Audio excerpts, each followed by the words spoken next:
Hello, everyone. This is a very different time, right? I wasn't going to come on quite this late, so I hope you're all well. Um, there's so many things that have happened in the last probably 24 hours. I've had little bit of a journey with things. Sometimes I get some very strong messages from spirit, so I will share something with you today, but I'll do a few readings first. I want to say, as I always do, thank you so much for joining me on this journey. I was reading through the names and the comments, and hey, Queen of Water, how you going? I was reading through some of the comments earlier that people had put up on the screen in regards to the singles read. And I think it's probably really nice at the moment hearing that when, hey, how you going, Tiffany? Hey, Hayley. Oh, you got your bell on time today. And I thought it's so nice, isn't it? Because we're all in lockdown. It's nice to see you too. Hey, Colleen, how you going? Oh, Sarah, there you go. Hi, how you going? Hey, Maria. That was a nice little bunch of people, nice and quickly.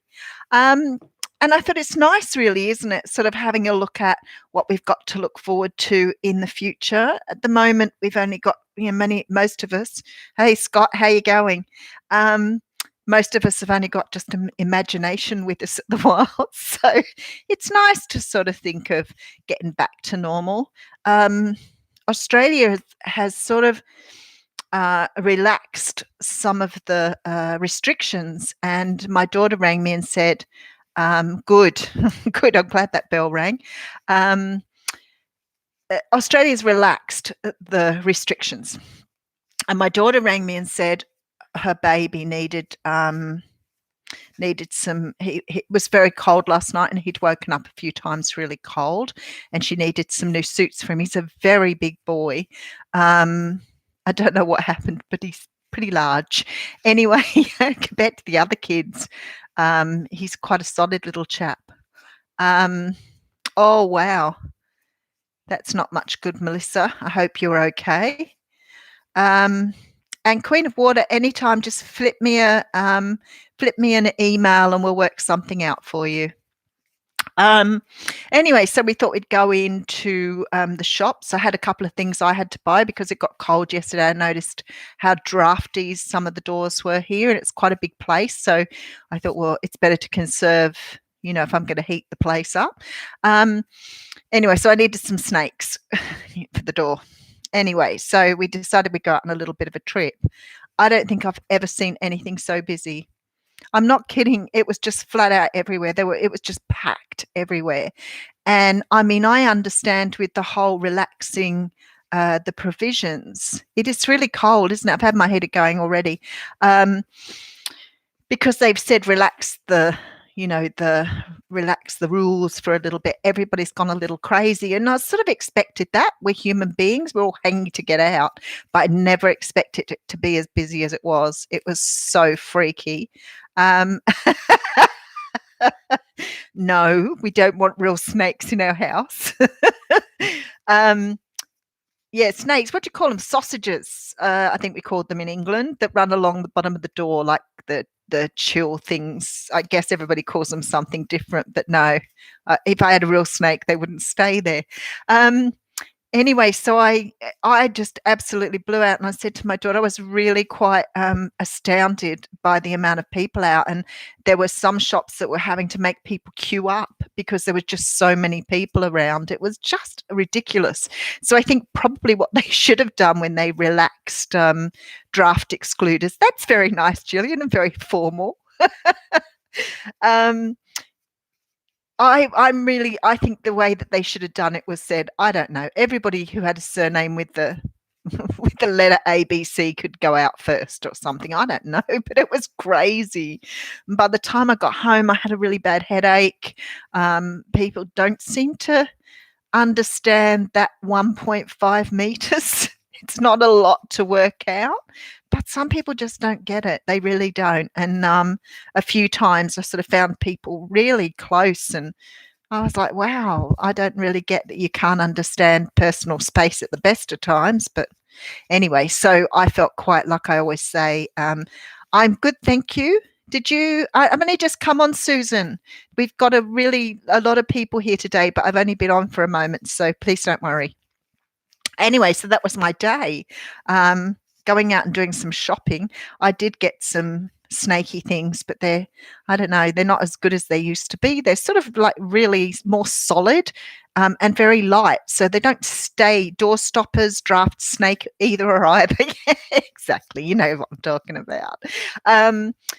Yeah, they're really light. And I'm like, if I get a bit of wind, it's just going to fly away from the door anyway. So I think I have to go back to making them like we did when we were younger.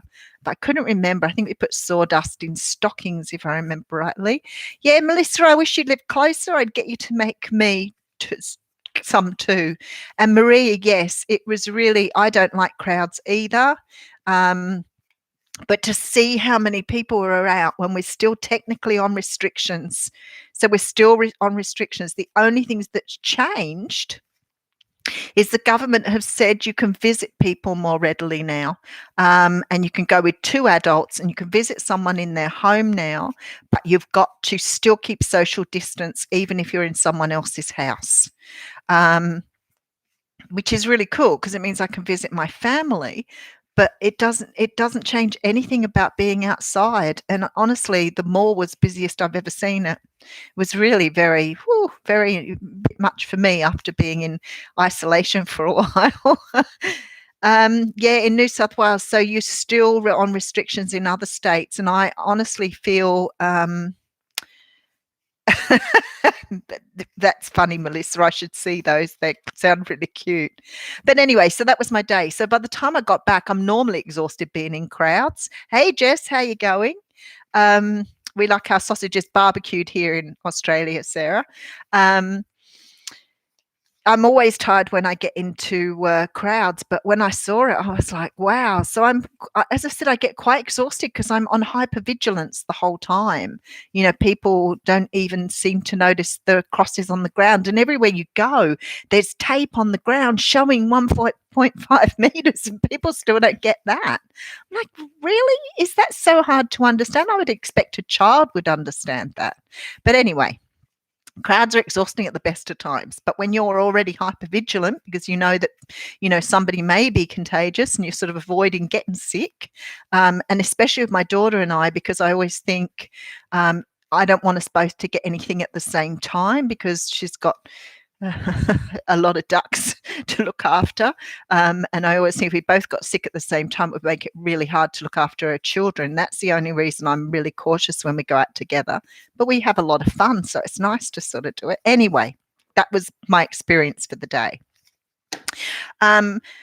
This morning I had a little bit of a chatter with spirit, and I will have a talk to you about that. But I'm going to draw a card from the Animal Spirit Guidebook first, and then we'll talk about something that Spirit talked to me about. I have the card of the fish. Now, the fish is a water sign, and he's here. So, this is about restlessness, a change of focus, and lost in the current. The fish loves to be subsumed in life's current. Nothing pleases it more than movement and more movement. The roaming lifestyle of the fish may be exhilarating for a while, but usually leads to wariness and slippery relationships. Oh my goodness, they're putting my teeth in. With all the possibilities out there in the vast water, the fish becomes lost without clear goals and intentions. Spend some time with the lunar forces, dear fish, as the peace and calm of the moon will soothe your soul. So it sort of makes sense at the moment, doesn't it? I think we're all a little, like, the whole idea of going out amongst people seemed quite alien to me today. So when in balance, the fish is adaptable and travels well, but when out of balance, it's distracted and changes its mind often. So possibly, there's many people out there at the moment who are finding it a little hard to focus on their journey. Oh, you're a Pisces, Jess. Yes. Yeah, my daughter has twin boys who are 6 who have autism, and they are driving they've gone they go crazy. Like I don't even know how she does it sometimes. They're beautiful. I spent a lot of time with her when she was pregnant because she was very large. They were 6.5 and 7 pound born at 37 weeks, so they were quite big. Beautiful, very handsome, gorgeous little boys, very smart, very cluey, but they get up to so much no good. They're just not like other kids. And I went around there the other day and they'd found texters, so they completely decorated their bedroom. I don't even know how they did it, but so that Sarah's got texter everywhere. But they're very, very creative. Yes, life is a bit fishy at the moment, Maria. I'll agree with you. So what I wanted to talk about today, which I sort of got called up on by Spirit, and I thought, sometimes, we talk about the language we speak and we sort of listen to ourselves talk and think we're talking as we've always done, and we don't really pay attention to the words we use. And I said something this morning about I would try when I had the message come through, I lucid dream. I guess that's the best way to do it. And something came through for me, and I was like, I'm trying. And Spirit said to me, there is no such thing as trying. And I said, what do you mean? And they said, if you're trying, then you're not doing. And I sort of woke up with that in my head, and I thought, it's true, isn't it? If we're trying, we're not achieving. So if we're trying all the time, we're never going to get there because we're always trying. So it was really a big impact on me this morning, and I started to think about it a lot, and I thought, I know there are other words in our language that are not probably the best words to use, because we do, in a sense, we do brainwash ourselves by using words that are not positive. And I started to think about it, and I thought, it's the need thing. I need something. Yesterday I was like, I need one of those. I need one of those. If you're always needing, then you're never getting. If you're always in need, you've never got. So again, you're focusing on your lack, not on what you actually have. But the trying word I'd never really thought about before. But if you're trying, you're never there. So instead of saying I'm trying, you should be saying I am doing, or I'm there. I'm there already. And it shouldn't be need. You shouldn't be saying I'm in need, because that means you're lacking. So you've already achieved. So it's really amazing how many words in our language sort of denote lack rather than give us a positive response. So I started to think about it, and I'm really going to try now to understand when I say things, does that mean I'm still waiting? If I'm trying, I'm never going to get there because I'll always be trying. So if I'm trying to achieve something, does that mean I'm never going to reach my goal? Yeah. And that was just one word I said to Spirit, and they just came straight back at me and said, you can't be saying that. You can't say try. You do. You are. You are. That's it. So I thought I'm going to share that with everybody because it was such an impact to me. I think I'm a pretty positive person, and I know sometimes I say negative things and I hear myself and I think, "What?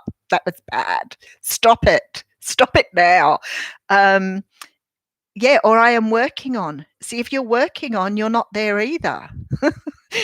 So what you've got to be saying all the time, if you want to be positive and come from that positive sort of perspective, is you're doing it. You're already there.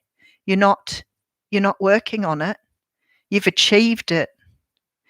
And that's what I said. You've got to start with I ams, or I am doing. I am. Okay, no, you can't say I'm doing because then you've never done.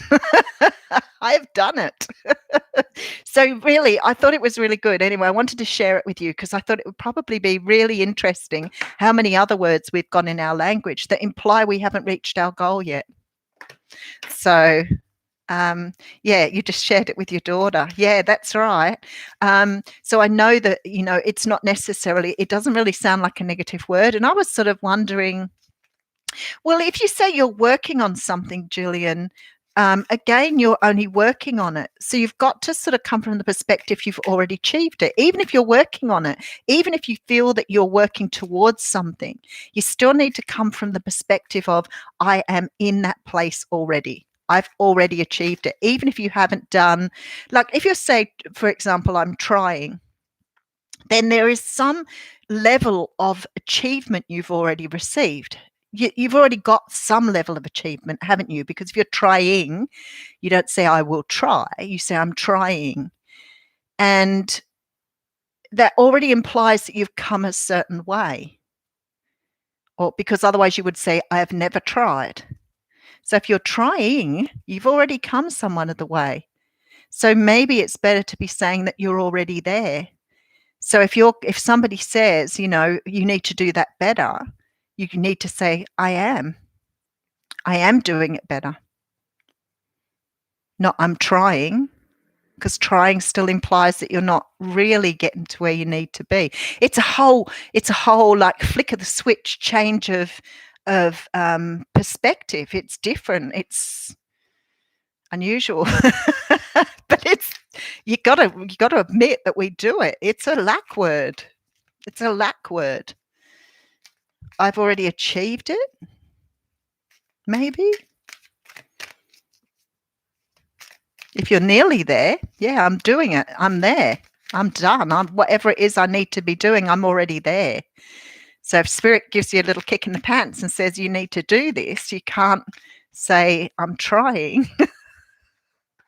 And that was my answer.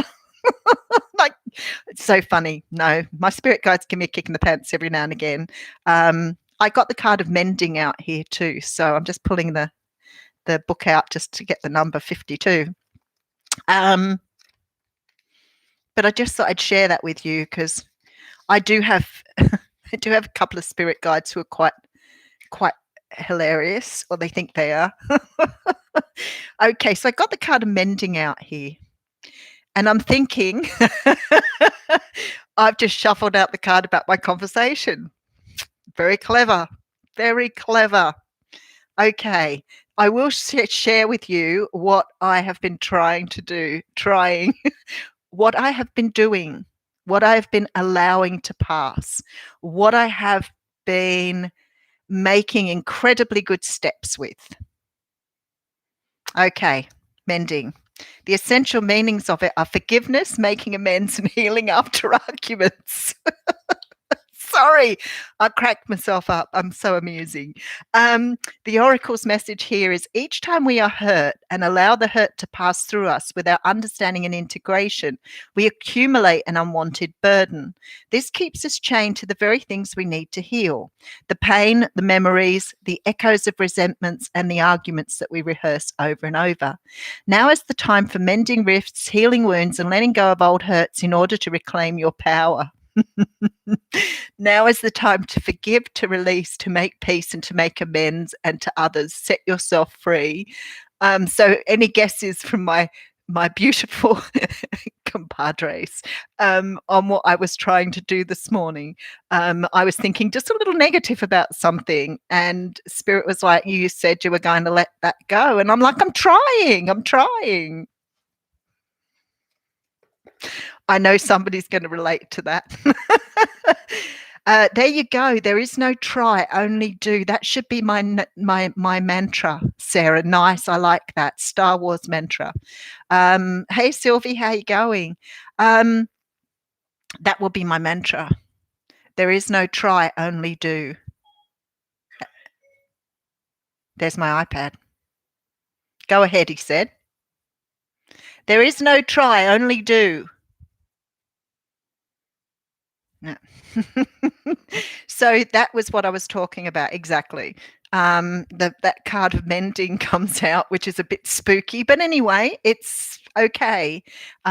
Working on things, like I always say, it's really hard to understand sometimes that maybe we don't use the best language we should. What have I been achieving? What have I achieved? What have I achieved? Otherwise, if you're only achieving, you haven't reached your goal.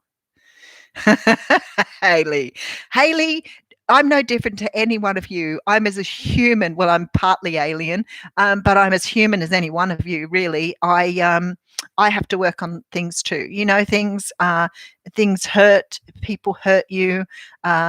You know, things happen in your life where, you know, it's a matter of moving on and sort of letting things go and learn the art of forgiving. The forgiving one, you know, like sometimes you think you're forgiven, and then sometimes, you know, you get this little voice in your head that sort of gets angry about something that's happened in the past, or a little sort of, I don't know, discombobulated about something someone's done. And all of a sudden the memory comes up and you're like, okay, I've already forgiven that person. I need to let that go. But you can't help. It's human nature to keep dredging things up. So I've been trying really hard I have been doing it.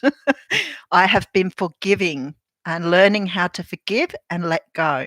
And it has been a very enlightening journey, but I am doing it.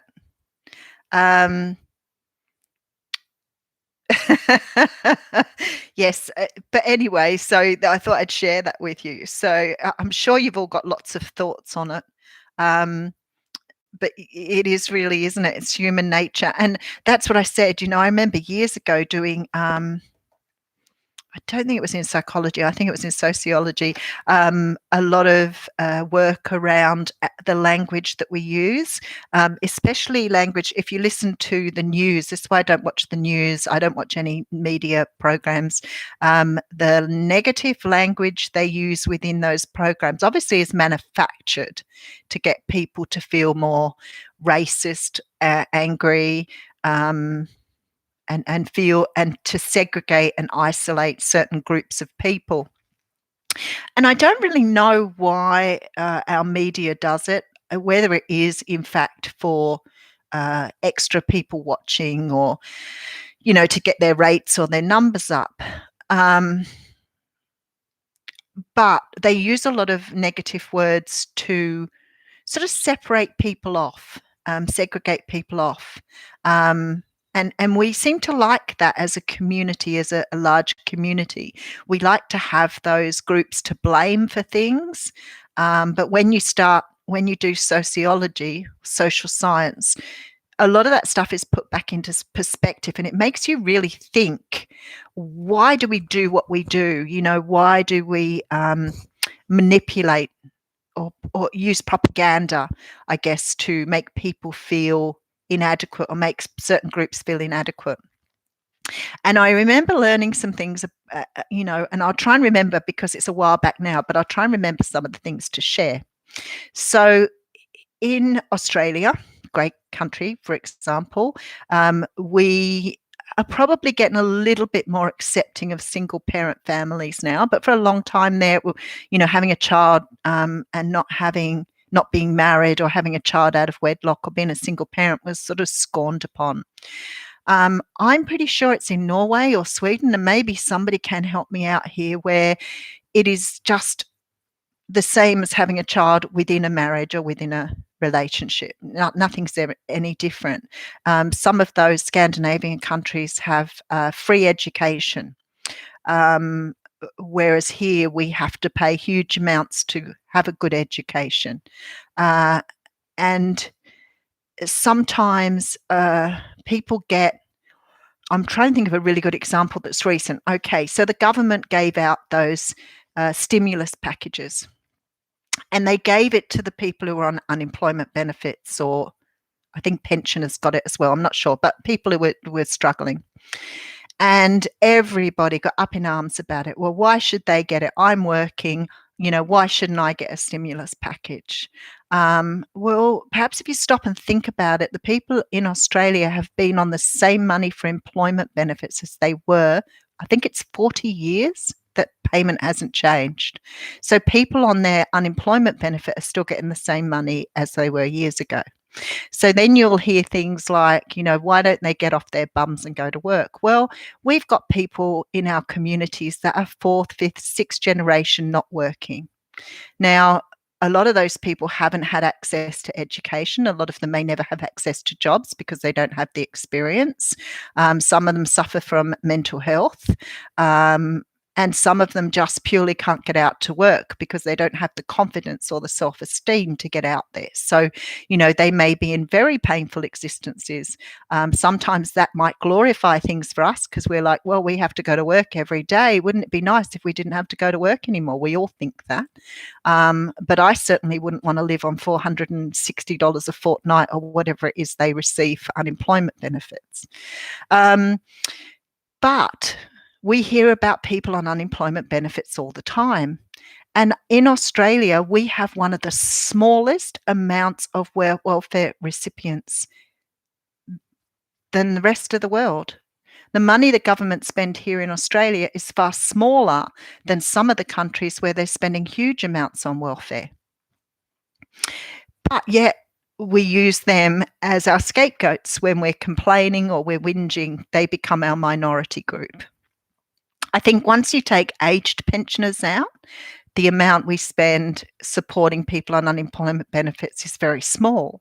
But yet, because the media and the government talk about people like that's a bad thing, it immediately becomes a problem for us to share the wealth with them. Whereas in other countries, see, there you go. I hate the news. And I think that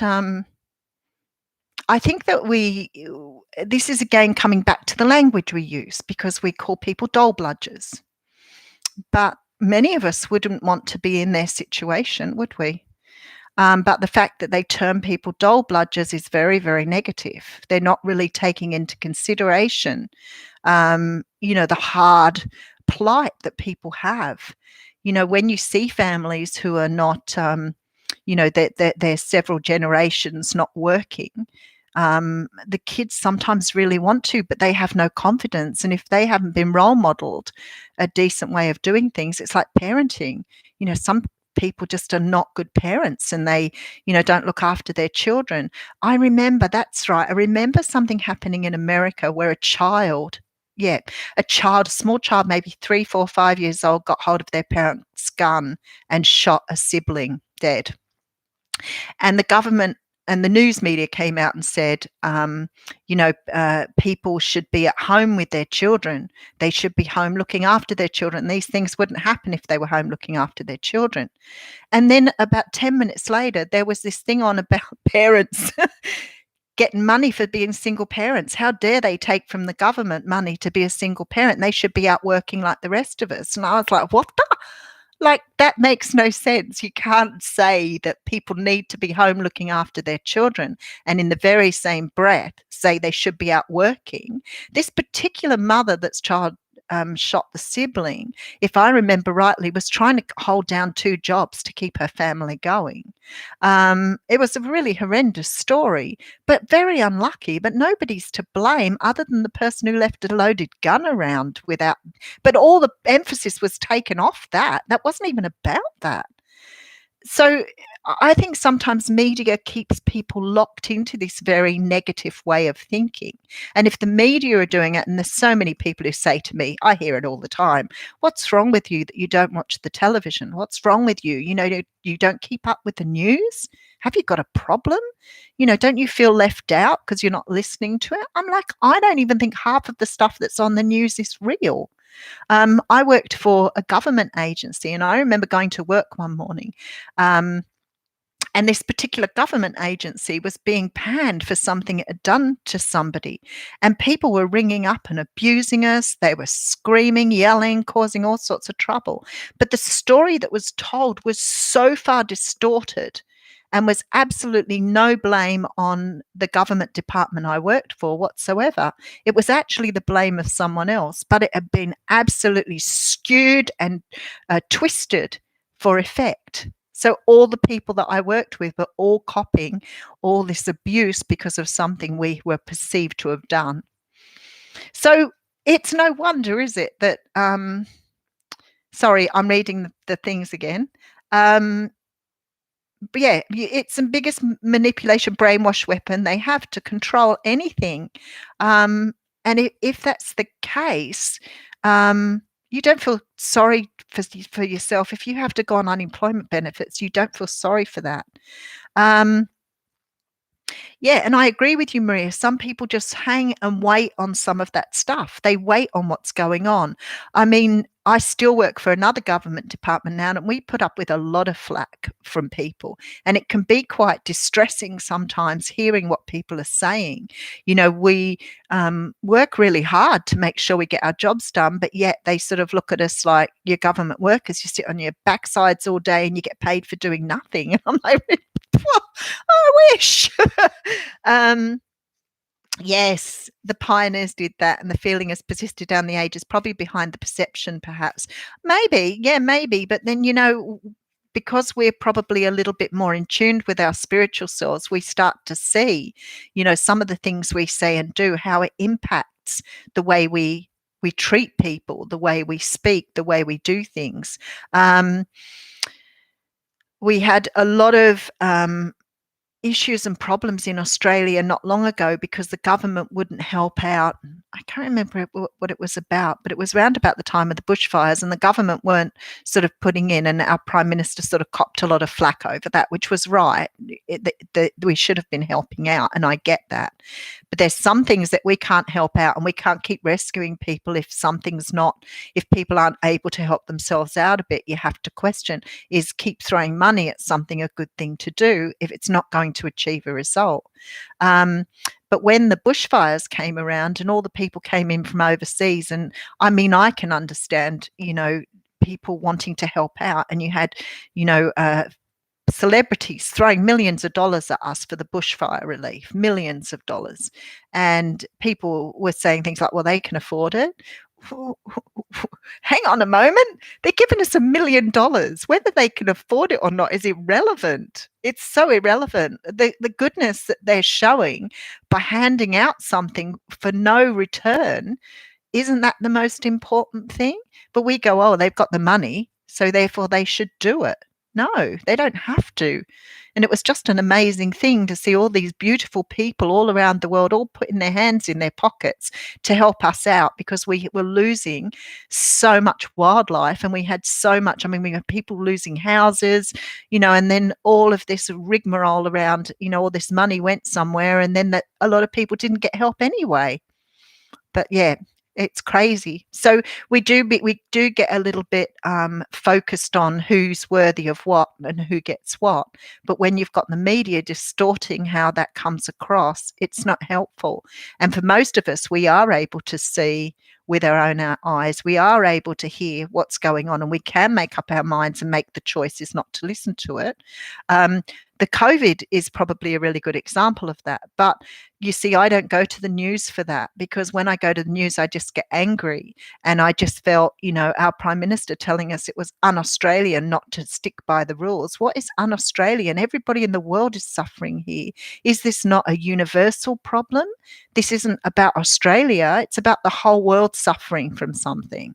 And there was a lot of fear mongering going on. So people were really scared and frightened, but there was very little already in place to help people through that time, to try and help them to understand. And the news everywhere was wrong. The statistics were all over the place. And I still find now, like, I'll look up, how we're doing in terms of numbers, because we're doing extremely well in Australia.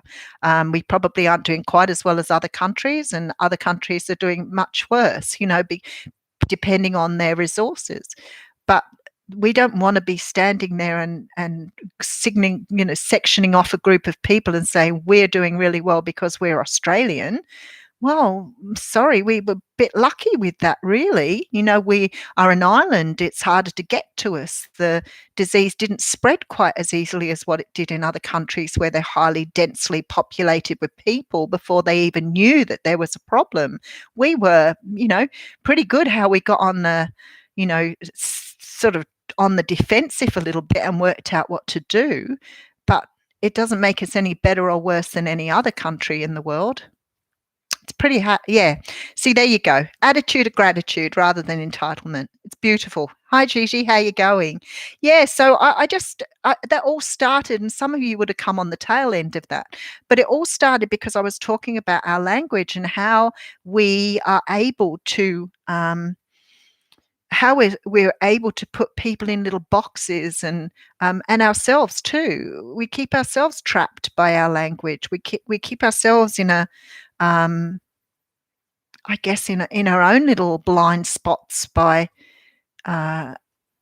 saying things in a way that doesn't give us an escape. If you're trying, you're never getting there. So please be aware of your language now, so your spirit guides don't come down and say, hey, don't want to hear that anymore. That's enough. That's negative.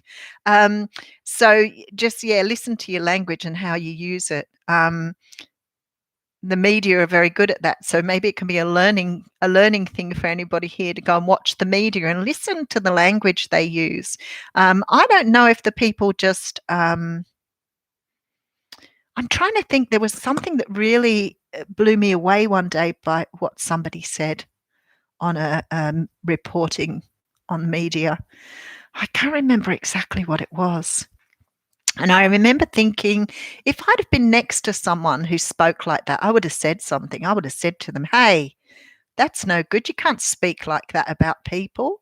And I thought, being somebody who is in high power, you can get away with being discriminatory. You can get away with saying bad things and negative things, and nobody seems to want to challenge you. Hey, Jules, how you going? And we've got some great examples of that, haven't we? How many people get out there and say things without really thinking about what they're saying? But being negative, to us as people, we can be a little bit more aware of how things skew, how we do things, how we see things, how we work with things. Just a little thing like trying. It's really interesting. So I won't go back into it. If you want to go back and have a look at our little chat around being negative. Oh, you've got a problem with the live today. About your negative language without realizing you're being negative. And as I said, sometimes I pick myself up on it straight away and I go, hey, you shouldn't be talking like that. That's so not true. When you call yourself names. When you do something and you say, wow, I'm always clumsy. Well, are you? Are you always clumsy, or did you just make a mistake once? And do you deserve to be called names for doing that? I've forgotten something. I'm stupid. No, you're not. You are not stupid. You forgot something, and you probably will never do that again. So why label yourself as being stupid? But yet we do it all the time. And those ones are really, really easy for us to pick up and stop ourselves from doing that. Or at least stop for a moment and think, can I rephrase that in a better way? Yeah, it probably wasn't the greatest thing to do to forget something. But at the end of the day, now I know I've forgotten it. I probably won't forget it again. But some of those words that are really entrenched in the language, very become part of what we say and do every day, we're speaking that all the time without realizing.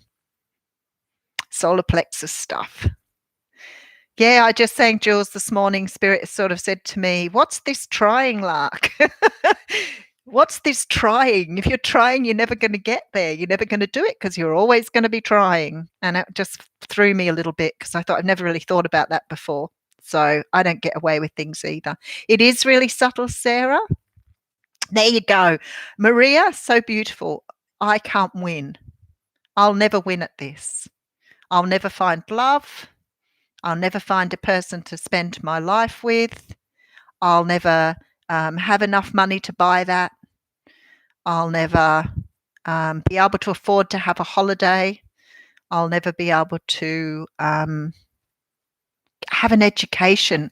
I hear people say all the time, one of my favorites, I'm too old for that. What do you mean you're too old for it? I watched a 96-year-old jump out of a plane a couple of years ago, and I was like, "Wow, that's amazing!" And she said, "Oh, it's my eighth time." I was like, "Really? I haven't even done it once. I haven't even done it once. I don't know that I would ever be brave enough to jump out of a plane." I'm happy to be negative about that, but then who knows? Who knows? I've done things now that I've always said I wouldn't. We change, we adapt, we become more confident. And never say never.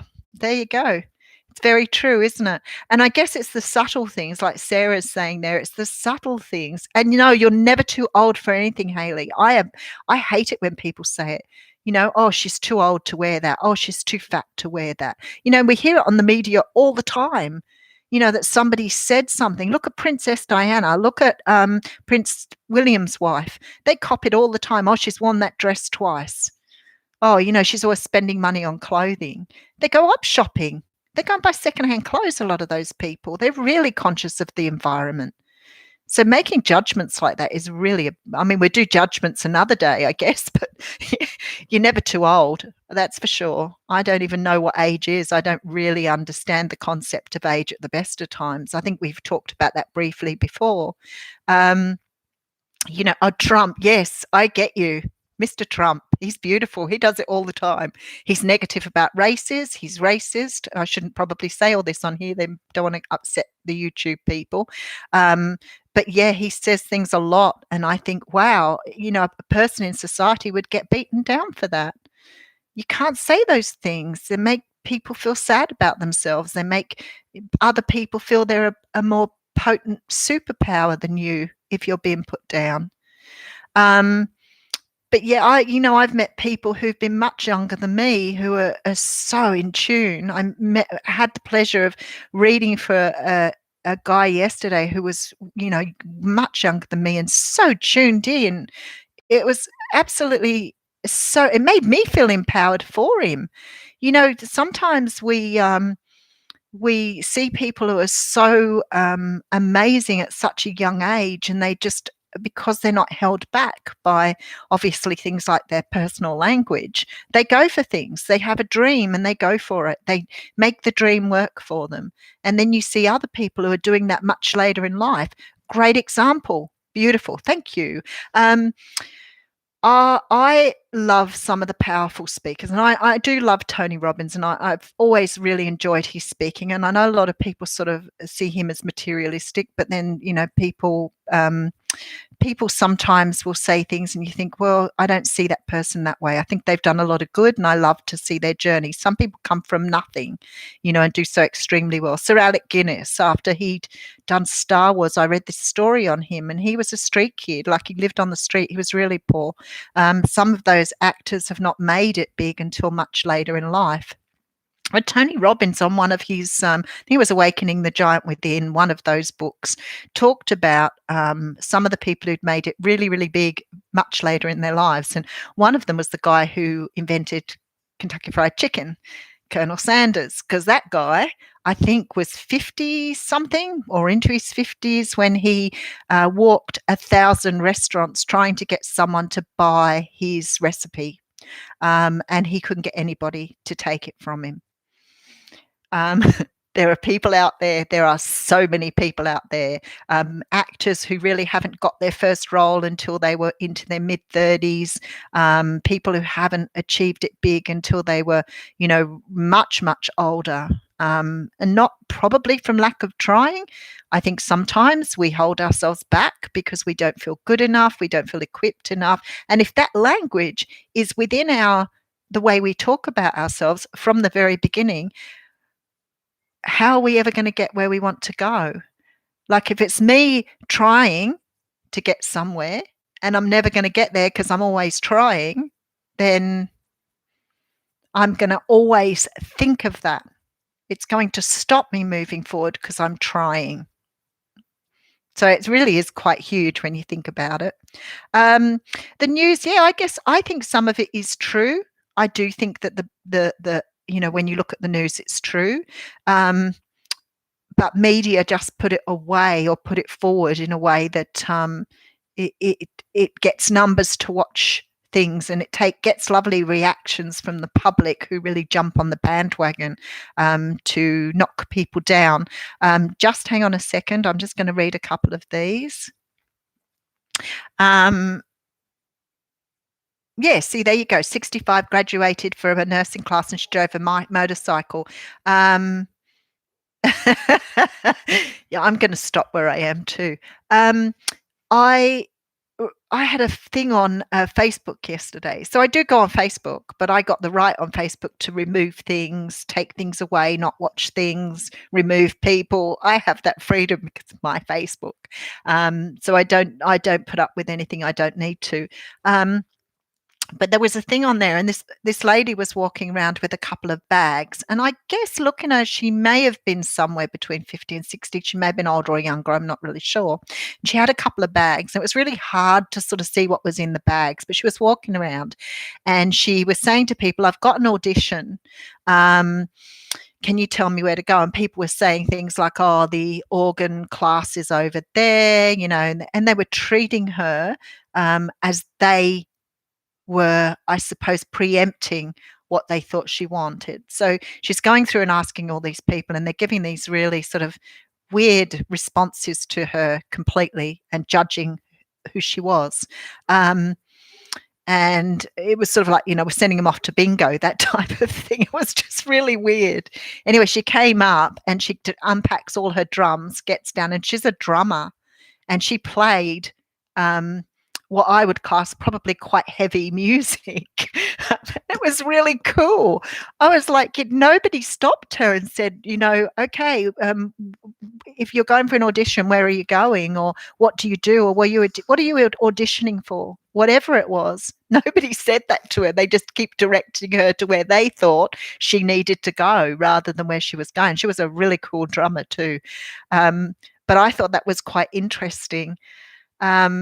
But yeah, really leading back, gone full circle there, which has been a really, really good conversation around how we get so entrenched in negativity that we don't even realize we're using it every day. And this has been another little turning point for me, spending time alone. Meditation, I get bombarded sometimes with meditations as well, with the things that come through. But it was just huge for me this morning and really made me think I need to be even more conscious of how I say things. And I'm going to achieve that. Oh, I've already achieved it, haven't I? I've already done it. So there you go. So I'm really glad you've all come on board today. There's actually been quite a lot of you having a chat. I hope I haven't missed anything you've put up. I love that you're never too old for anything. No, I don't think you are, Hayley, not unless your body doesn't. But then some people are young and don't have the physical capacity to do certain things. That's really tough working in the sector, because I work in the disability sector. And I think sometimes that's really hard when you see people who want to do things or, still have the mental capacity to think about it, but aren't able to do it. That's really tough. And I'm grateful for, what I have, that's for sure. But anyway, I will leave you there. I will leave it with you. Oh, you made it live. I'm just about to finish. That's beautiful, Elaine. Thank you for coming on. Yeah, it is very sad, Jules. I agree with you completely. I wanted to do a bit of a live tomorrow. Somebody sort of asked if I would speak on soulmates, and I said to them, I try and leave some of those deeper conversations to weekend, but I've still stayed on for an hour. So I love chit-chatting with you all and getting your ideas, because I guess I get, plenty out of what you say. But if you do nothing else, just keep a close eye on how you speak. I'm sure you're going to be really aware of it now I've raised it for you. And as I said, I'm very good at picking myself up on negative statements. Some of them I think, I'm only joking. But sometimes I think that we can be a little bit more conscious about the negative stuff that, yeah, exactly. Thanks, Susan. It's true. A little bit more conscious of the words that are really embedded in our language. And I think I might have a book about it. So I'll go and grab the book and see if I can bring it up for one day when we're talking again. Because when I was doing sociology, as I said, we were studying the language that people use, to segregate people, to scapegoat people, to cut people off from the mainstream. Dole Bludgers is the only one that comes to mind at the moment, but it isn't the only one. We talk about Teenagers, that's a really good one. So that implies anybody in their teenage years, and people use teenagers as a way of segregating people off. And if you watch on the news, very often if someone's got robbed or hurt, they will say, oh, a 50-year-old was robbed at the lights today. Somebody in a car went past and hurt them.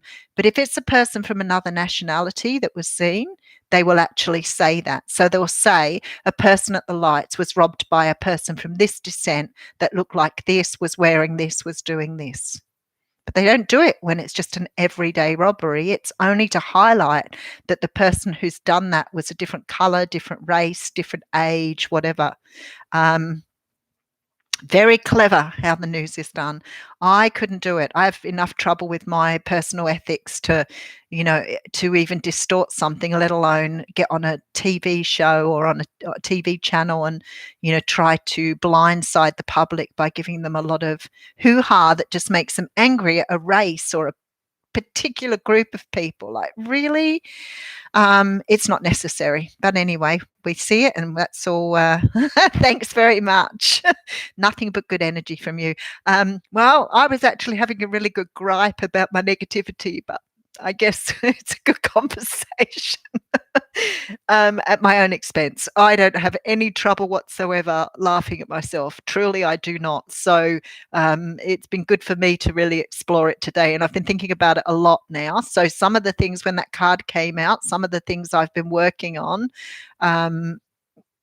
at the moment was really obvious that I need to be more careful.